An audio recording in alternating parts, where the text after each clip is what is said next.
Hello, I am Victor Lopez. Thank you very much for viewing yet another of my poetry readings.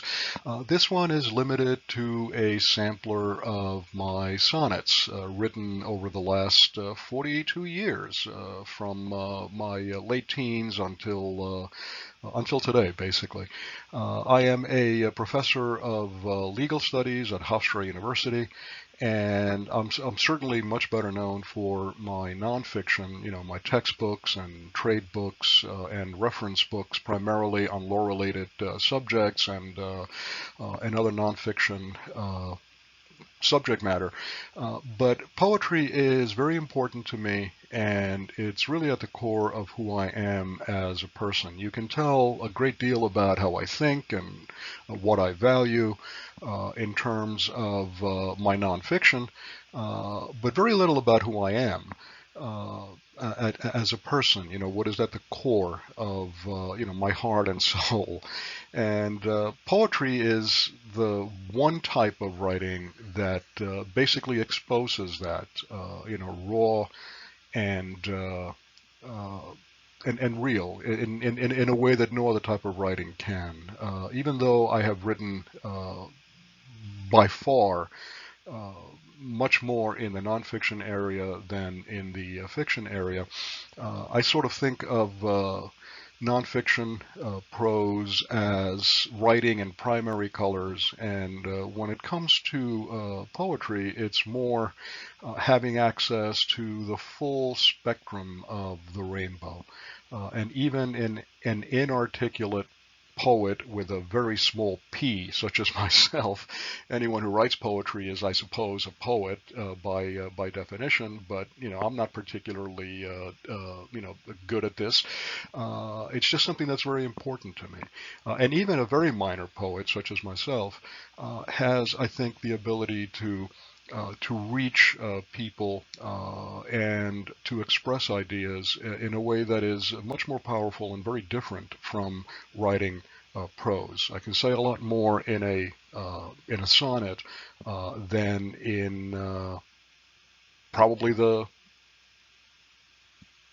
novel that I just finished writing and that I hope will be published sometime over the coming year.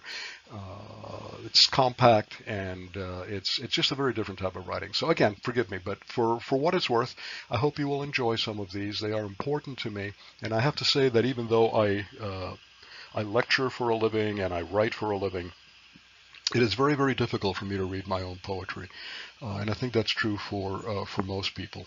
Uh, it draws on emotions that are difficult to articulate. So in advance, I apologize for what may not be the best of readings, but certainly I promise you they will come from the heart.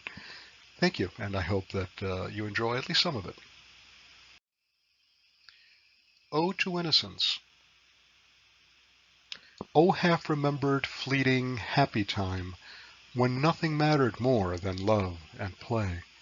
Imagination was then in its prime, and life began anew with every day. A flower was then a joy, a mystery, and not a petal, root, and simple stem. And life was full of wondrous fantasy, untainted by the intellect of man. That time is gone now. It cannot return. The fruit's been swallowed, its slow poison kills. And yet my fallen heart will always yearn for that most happy time of unknown skills. O false god knowledge, daily you destroy all that was holy in me as a boy.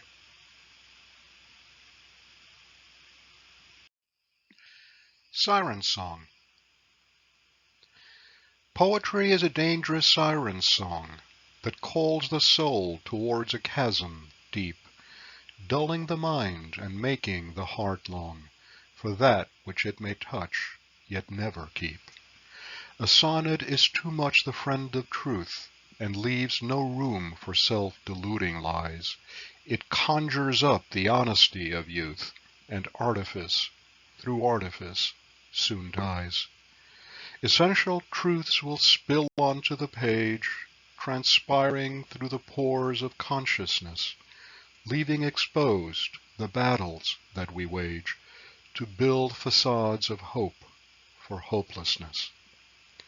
I can deny the painful song I hear, but it's too late. Its message is too clear. The pages of my life. I read the pages of my life so clear, its images dismissed as pains of youth, and yet, though far, I see them all so clear, relive the fear, hope, warmth, glimmers of truth. Vague shadows visit me and leave behind uneasy feelings draped in tenderness. I see too well, yet wish that I were blind, and fear above all else my truthfulness. If only I believed that I could find one path in life to follow faithfully, how sad that knowledge can be so unkind, and pain the wages of our honesty. I'd gladly give my life for peace of mind, yet know in life it is not mine to find. Is there not more to life? Is there not more to life than suffering? At times it seems we live only to die. Happiness comes most often in our dreams, brushing our souls a moment, passing by. Where are the hopes of youth? When did they fade? Ephemeral shades of fragile, tender hearts. When did we break the promises we made? How brief the light, how dark the night which starts.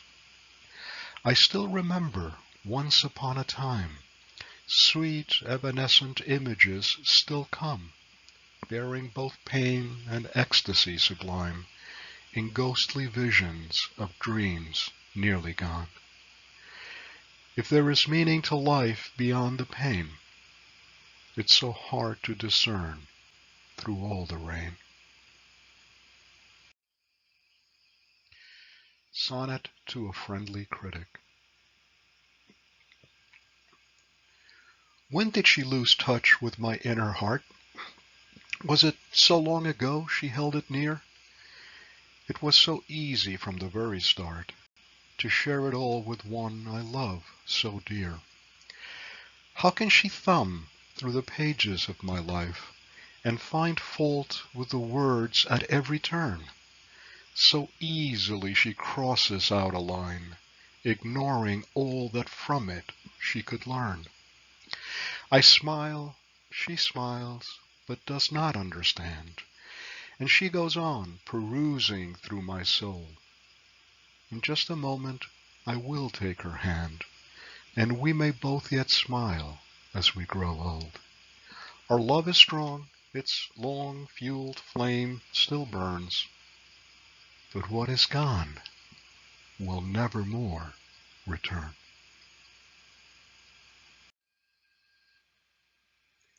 Sonnet for C.R. 1988. I tried so hard to share my love with you. I tried so hard to share my love with you, to make you see the dream I saw so clear. Yet you could not believe my words were true, could not let go of your consuming fear. I waited, hoping for some subtle change, ignoring every sign it would not come, until the dream was clearly out of range, and hope an evanescent shadow gone. The emptiness I feel knows no regret, so do not weep for me, sweetest of friends. Each fleeting moment shared I'll not forget. I know what love is now, and how it ends. The love I felt will live while I take breath. The dream I'll carry with me to my death. Death of a Quiet Soldier. Behind enemy lines you gave your life, the risks you knew and embraced willingly. Red, black, and green berets fought by your side and brought your body back to family. Later, in a ritual of their own, they would name a field airport in your name and honor you, your brothers, far from home. Their memory now, your eternal flame. I do not know your rank, your name, your face. I only know that I am in your debt. Who for your family can take your place? Our debt to them we must never forget. The freedom I enjoy comes thanks to you and all who serve with honor, proud and true. Old Poems. I've read some poems I'd written long ago, tenderly kept by one I love most dear, and through them I've come to once again know old feelings which inspired both warmth and fear. For a moment I saw my love revived, and was engulfed by growing tenderness. There was much power in words which survived, to pay mute homage to past happiness. Yellowing, crinkled paper brought to me glimpses of young, unbridled, simple love. The awkward, fading words helped me to see that I have lived the dream I'm dreaming of. How can I feel this painful emptiness when by enduring love I am so blessed? Secret Love.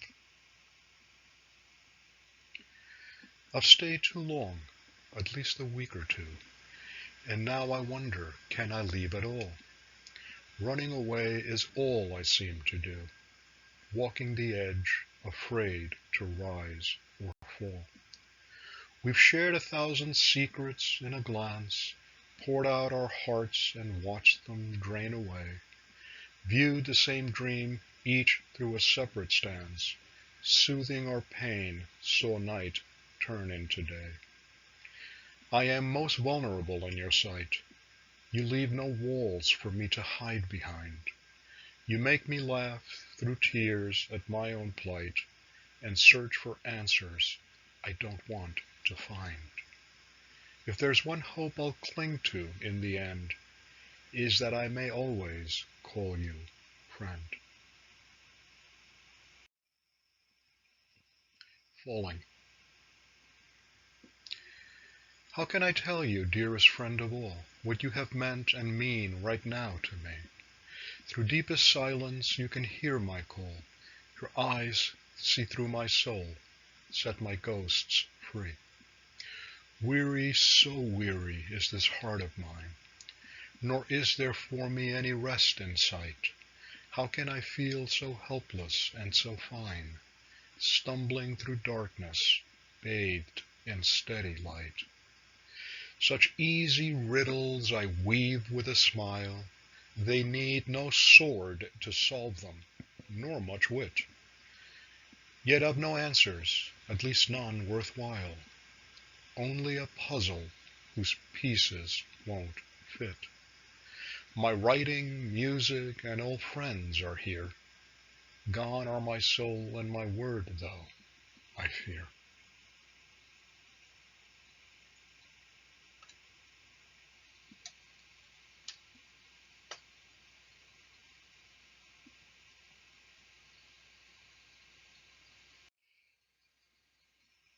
Unwaning Love. O fast approaching vision of despair, radiating an aura of faint hope, I still discern a hint of what is fair, but dimly as a star through a weak scope. I ask redundant questions, knowing well there are no simple answers I can find. I quiver at a faintly tolling bell, fearing above all else to be unkind. Sweet dream remembered, such a happy dream, simple and pure as a child's heartfelt kiss, an evanescent vision it would seem, like a quick, fading springtime morning mist. The child in me rejoices with some glee. The man weeps for his word and sanity.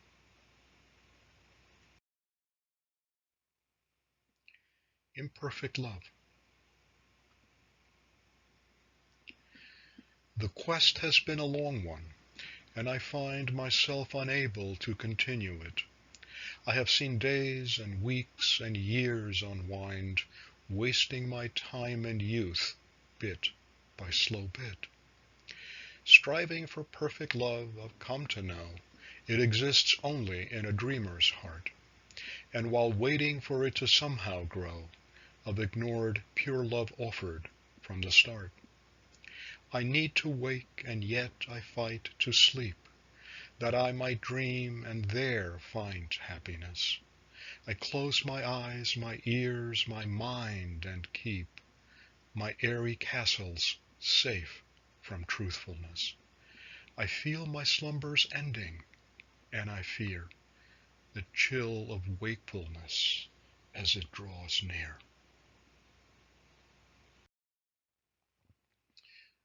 For Devon Short, on the tragic death of a 5-year-old boy.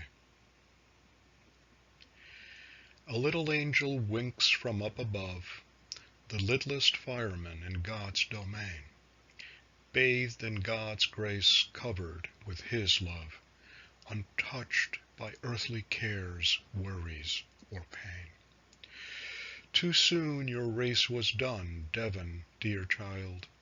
Only 5 summer suns warmed your sweet face, and yet you brought much joy for one so mild to all who knew your smile, felt your embrace. Tears mark your passing in a time too brief. We wish God had less pressing need of you. Your family struggles now to bear their grief. Lord, grant them peace and strength their whole lives through. Your spirit flies now high above the sky, lifted by love that will not, cannot die. Unfading Dreams. Why have you left me, sweet old dreams of youth? I tried so hard to hold you in my heart. Where have they fled, faith, honesty, and truth? Or were they only visions from the start? Do I hear music deep within my soul, or mocking echoes of a bygone time? Embers still glow, though I am growing old, but they grow dark and cold, as does my rhyme. Each passing moment wears away my hope, as does the blowing sand the desert stone. Symphonies fading to a single note, leaving me empty, bitter, and alone. I grieve not for my life, I have more sense.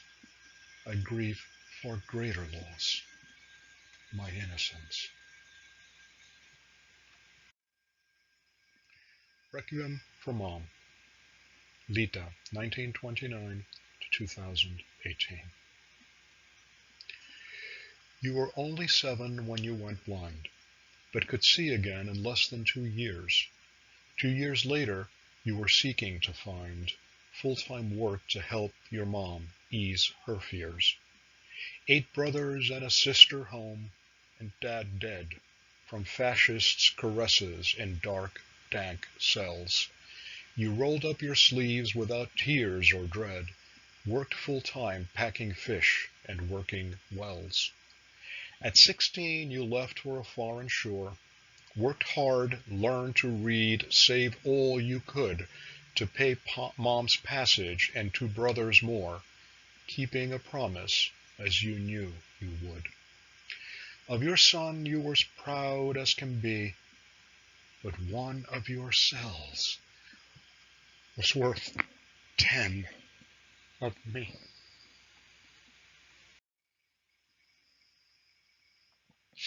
Athena, goddess of wisdom, justice, inspiration, law, Warrior goddess that is nobly so much more than in what ages past held the known world in awe, as the patron goddess of all heroic lore. You sprang from Zeus's head and armor fully formed, grew to be among the gods his favorite child, a warrior who was patron the arts transformed, fiercest defender of truth, enemy of guile. You live today in every woman's heart who knows the road to freedom is not paved with words of air. In the fertile ashes of battles, freedom grows, those battles fought and won by women everywhere. You paragon among all heroes from the start, live on triumphantly in every woman's heart.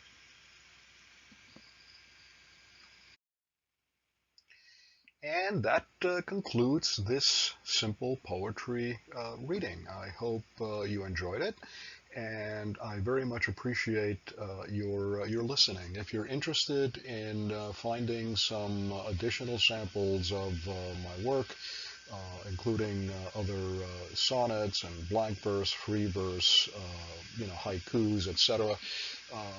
Please visit hellopoetry.com. You can find me as Victor D. Lopez, or allpoetry.com, also Victor D. Lopez. Hope you enjoyed it. And during this difficult time for all of us during the pandemic, I hope that you and your families will stay safe. Thanks again for listening, and take care.